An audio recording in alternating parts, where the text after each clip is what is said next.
referred to as polyps, and they are within the phylum Cnidaria, which means that they're related to animals like jellyfish and sea anemones. Now, they have a pretty simple body plan with tentacles for stinging and catching food, a mouth, a stomach, and reproductive organs, just like you'd expect from an animal. These coral polyps live together in huge colonies, and the brig reefs that you see in places like the coast of Australia are the result of millions of corals creating these calcium structures around themselves. Shallow water corals also form symbioses with single-celled algae called zooxanthellae.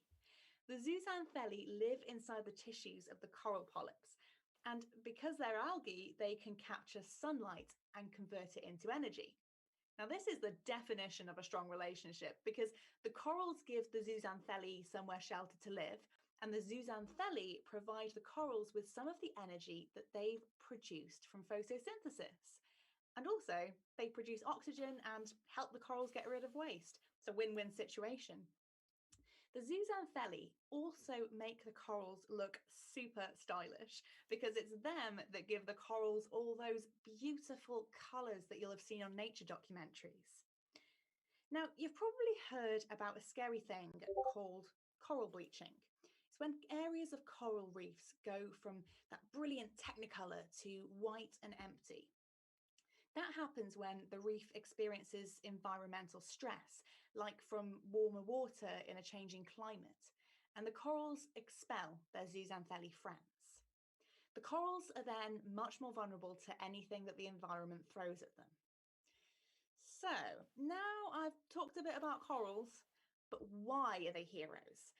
Well, corals take up no more than 1% of the ocean floor, but many scientists think that they house more than 25% of the ocean's biodiversity.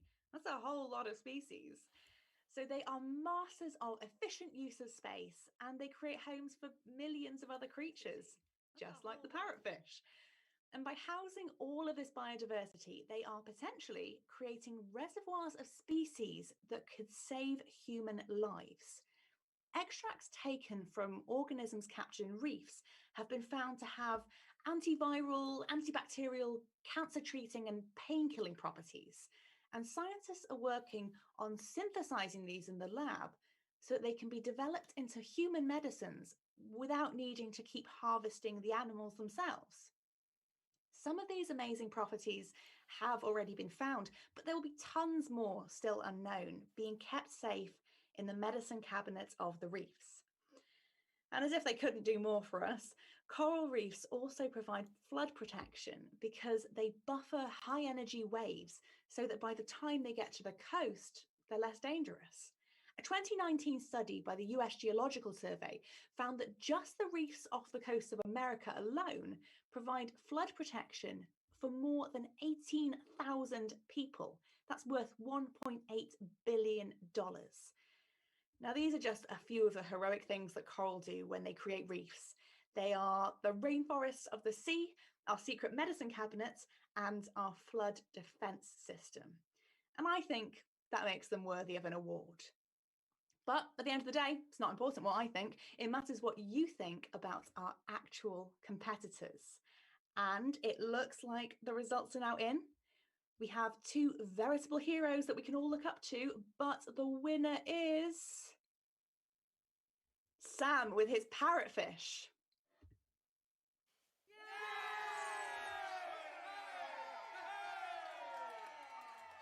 Well done, Steve. Well, life's a beach when you can just make sand by pooping. Don't worry, Anomalocaris. There are plenty more fish in the sea. So that brings us to the end of tonight's fierce battles. We have seen stunning victories by the crocodile, the vampire bat, and the parrotfish, and dignified defeats by our other competitors. I'd like to thank our competitors tonight for sharing their animals with us and reminding us why the realities of the animal kingdom are often stranger than fiction. If you want to see more fabulous beasts and think about what battles you'd put them in, you should visit the Museum of Zoology in Cambridge, where you'll find cabinet after cabinet of natural curiosities and the lesser known stories behind them. As national lockdown restrictions ease, keep an eye on our website for details about reopening. And in the meantime, check out museumofzoologyblog.com, that's museumofzoologyblog.com, where the museum's fab outreach team are always sharing amazing animal facts, fun activities, and fascinating research. And finally, thank you for joining us tonight and crowning our worthy winning beasts. Without your votes, we wouldn't have been able to say, finally, scientifically, which beasts deserve their place in our Hall of Fame for Battle of the Beasts. Thanks once again to our panelists, Jack Ashby, Aramesh Fatima, Alex Howard, Olivia Healy, Steve Pates, and Sam McKay. I've been Ellie Bladen. Good night.